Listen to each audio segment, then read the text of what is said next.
Hi, Chatman booth, Jabari Morgan. So, I'm a little worked up right now. The waterworks have been happening. I've been crying solidly for the last hour. Here at the premiere of Reorient. Reorient is a documentary series. It's an angry Asian girls original documentary series highlighting Asian Pacific Islander American artists and activists in Boston.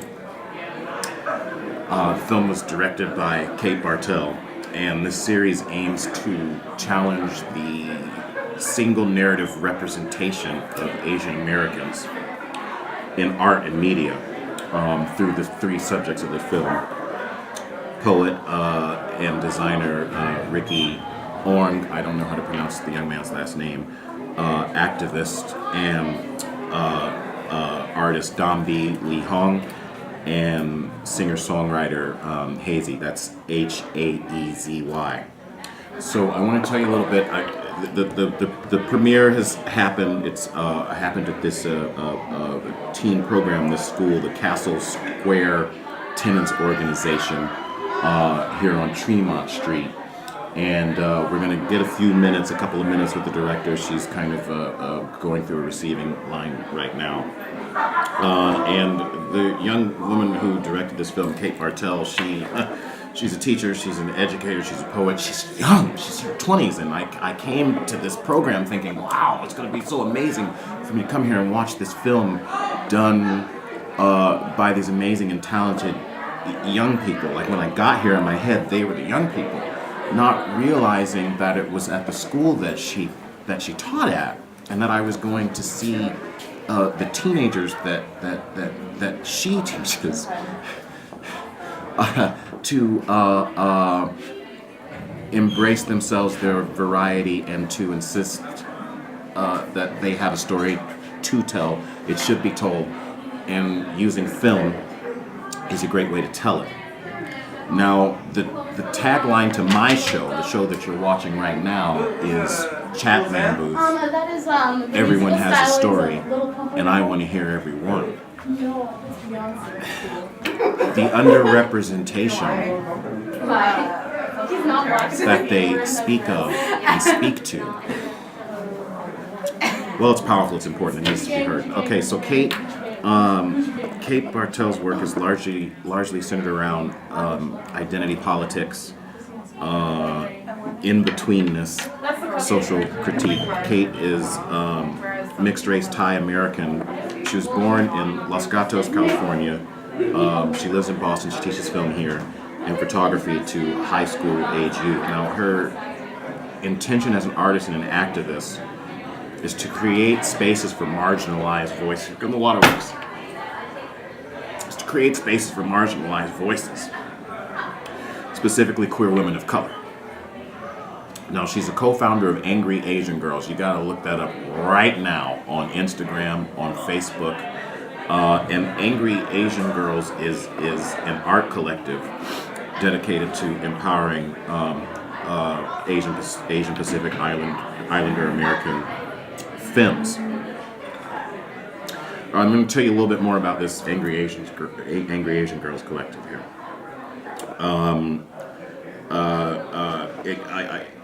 It's a collective dedicated to empowering Asian and Pacific Islander femmes and non-binary folks through art, through political activism, and they strive to bring together marginalized voices, the underheard, and to bring them together in actual physical spaces to build trust and intersectionality within their community.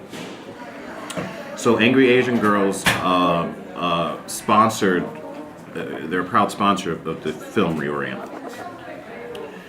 And this documentary follows the series of their sort of exciting work that the collectives have been involved with over the past year. So please give them a look at angryasiangirls.org, angryasiangirls.org, Angry Asian Girls on Instagram. Okay, so I'm going to try and pin down Kate and Dahn Bi here for a second and talk to them about how this premiere went and what they're doing. Back as promised. So I'm Jabari, the Chatman, the host of Chatman Booth, and I've already told you about the artist and activist Dahn Bi, Lee Hong. Is this the first time that the film has been shown in public? Yes. This room was packed. How did it feel? I mean, how did it feel witnessing? Have you seen a complete I have seen it mostly complete. Sometimes, like with the exception of the parts where I'm like cringing at myself, because that's a completely different experience. But yeah, this is the first time I've seen it fully edited as it was shown today. So it had such a huge impact. I cried through every minute I saw, but the tears, the laughter, I felt sort of almost a collective gasp from the room, like a gasp of relief, like I'm seeing these feelings that I've had, I'm hearing these thoughts that I haven't quite voiced about what? Tell me what the film is about. What the documentary series is about. For me, the documentary series, it's kind of a progression from like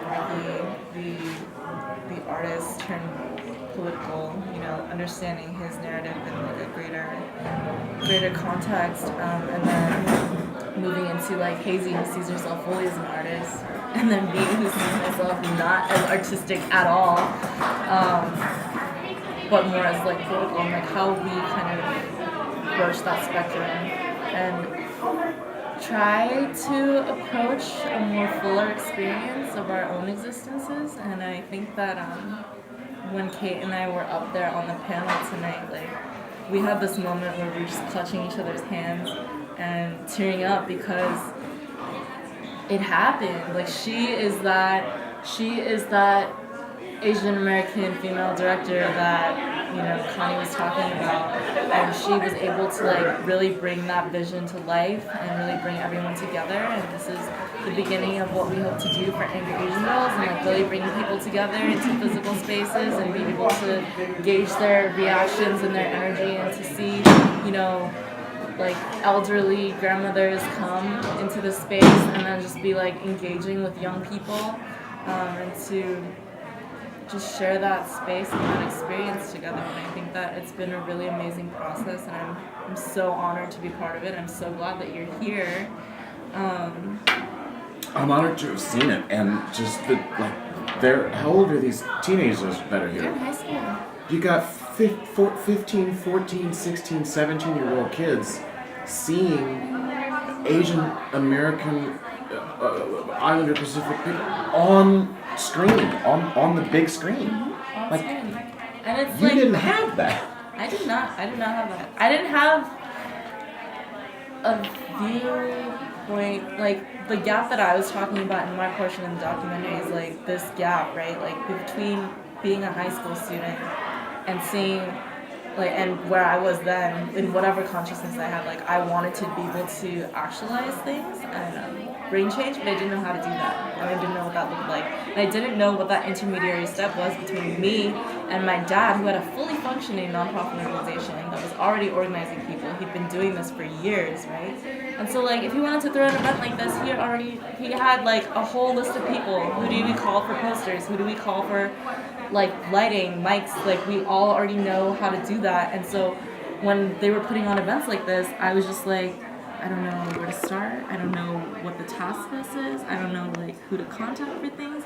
And so I think it's really important that Castle Square has a program where they have teenagers literally event planning from beginning to end, and like showcasing a story that they feel is important to their own communities. And being able to bring people together like this, it's just so powerful and like so empowering for the youth. And I'm just so encouraged by them. I'm moved by, and I'm glad that you're bridging the gap between what your father and his age group and his generation has and what these kids have. And I think one of the things that I contemplate as being like one of the most impressive forces about what's going on here right now is there's a level of acceptance that you and Kate and Ricky and Hazy give to the people that are coming after you, right? So so decisions that people are making about their sexuality and their gender and their identity, they're not hearing no from you. They're not hearing no from the people in the generation right above them. They're hearing yes. Yeah, amazing. Okay, thanks. Thanks. Okay, so I have described in a limited way the film that we just saw. Have described in a limited way the Castle Square Tenants organization that put on this movie premiere, and where Kate teaches. And this is the director of the film that we just saw, and my soulmate. Soulmate. And I just, my eyes are hurting from the tears that I I have to shed. take my contacts out just now, actually. I can't see it. So thank you. I want to say that it was really phenomenal to watch children watching this, young people. I was impressed. There were gray hairs in the audience. Like this, what is this film about? This documentary series. Documentary series. So it's a series called Reorient, and the concept is reorienting the idea of how we see artists and activists who are Asian American in the media. So each series explores a different artist or organizer in Boston who identifies as Asian American and who is making change in their communities. And the idea is to subvert this narrative that we see so frequently in the media of Asian Americans that is so singular, right? That is so, fulfills so many tropes in film and otherwise, and to kind of flip that on its head and be like, Asian Americans are so much more than that, right? So yeah, I think that's what it does, and I hope that's what it does. And then, if you please, can you tell us just a little bit about what Angry Asian Girls is? Yeah, so Angry Asian Girls, which is the third episode of this series, is an organization that I founded with my best friend, Dahn Bi. We started about 2 years ago, which is crazy. But we're an art collective based in Boston and LA, and we essentially bring people together into physical community spaces to talk about what it means to be an artist and an activist. And why is it important to be in the same physical space? Physical spaces are super important to us. Hi guys. Hello. You're okay.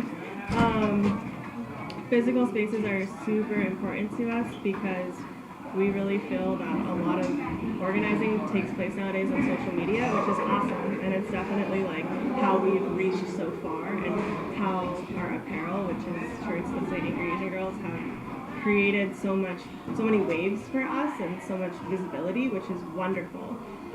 But I think we want to kind of rope it back in and be like, it's so important for people who are political to come into a physical space and be able to make art, right? Or for artists to come into a physical space and be able to talk about politics and see how their art can directly be political. I think those are things that can only be done in physical spaces. And when you feel like that magic and that connection, that's when it exists. We're all here. We all need to be seen, and I'm so. You're a very talented filmmaker. Thank you. You know a lot about documentary filmmaking, and what I watched today, it's going to be seen by a lot more people. I have a feeling. I hope so. Yeah, I hope so. And then, is it appropriate now to ask how someone that is watching this might be able to gain access to your work? Yes. So it's going to be available not next week, but the week afterwards, in mid-April, via Angry Asian Girls to pay per view.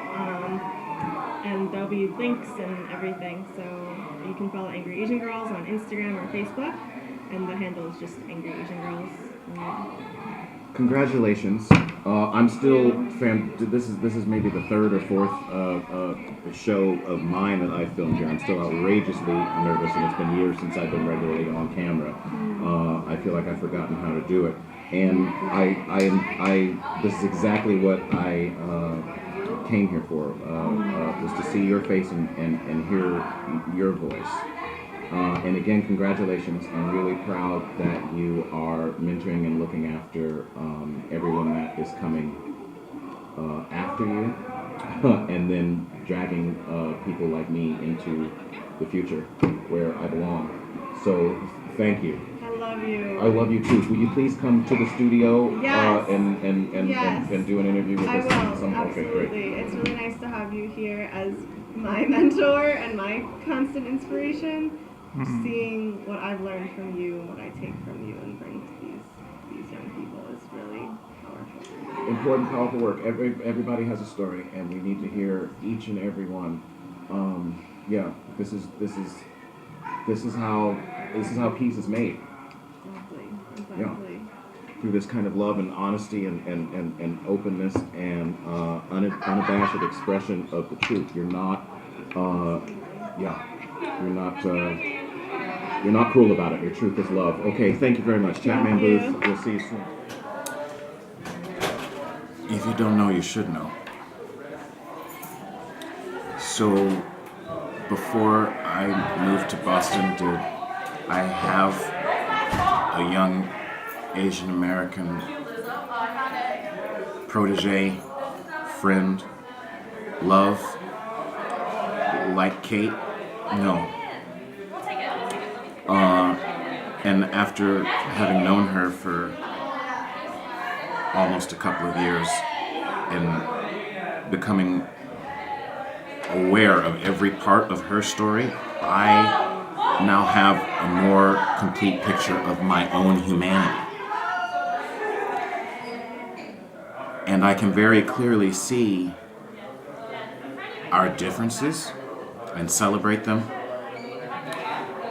and how much more we have in common. So thanks for watching. There's going to be a lot more of this to come.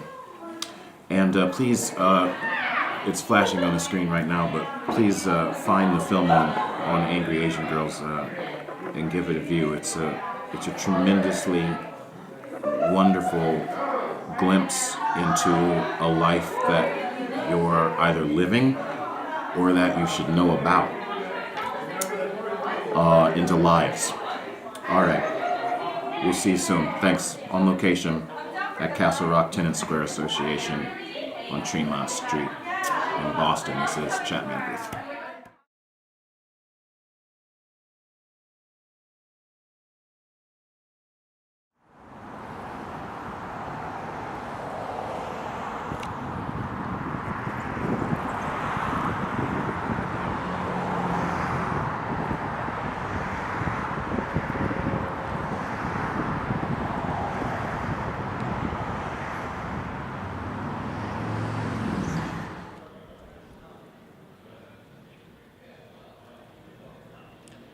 Welcome to Chatman Booth. We're here at MIT in a building off of Memorial Drive for a panel entitled Vibranium Culture, Race, Gender, Technology, and History in Black Panther. Hashtag Wakanda University. Now, the co-organizers and facilitators of this panel are Annis Rachel Sands, MIT Comparative Media Studies Master Student, Angel Rodriguez, Harvard University, History of Science, get that pronunciation correct soon, Assistant Professor of Media and Communication Studies, University of Zambia. So we're gonna go in here and get our minds blown, and then at a later date, really soon, the co-organizers and facilitators are gonna come to the studio and talk to us, all right? Welcome. We entitled it Vibranium Culture, Race, Gender, Technology, and History. And so one of the things that's really important to us is that we really wanted to make sure that this conversation is like really intersectional and that everyone kind of has an opportunity to both hear from panelists that we have, as well as the audience will have an opportunity to be like engaged and interactive in some of the things that we have going on. Hello, I'm Mauricio Cordero. As a introduced, I make comics. I'm not a historian, but I'm going to walk through a little bit about a little bit of the history of how did we get to Black Panther comic. I'm really interested in production, and because comics at the onset were a market-driven commodity, there's certain constraints that might not apply now. So I'm just going to take a look at how things got started.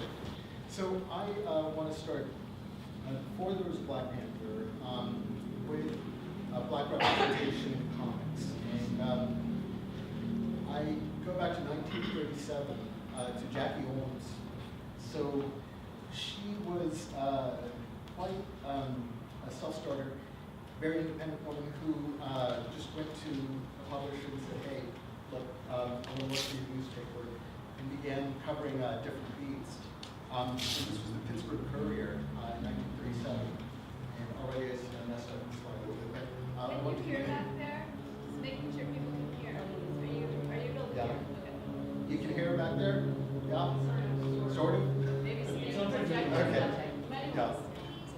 I'll try not to talk to my computer. So her title, best known title, is Torchy Brown. It began with Torchy Brown in Dixie to Harlem, which retraced the steps of a lot of African Americans who migrated north. And her characters were always very strong women. I'm so sorry I messed up this slide because that image is just kind of blocking it. But and she was very fashion oriented as well, so she did a whole series of Torchy Brown comics. And this is pretty significant because she was the first Black American comic artist to be syndicated in over 14 newspapers. So that's quite a start, I'd say, a career. Next we have a collection called All Negro Comics, which were begun by a journalist, Orient Evans, who was a writer as well as a journalist, and he worked for the Philadelphia Record.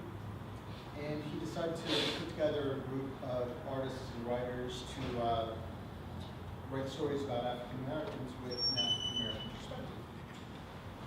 One thing that I found very interesting is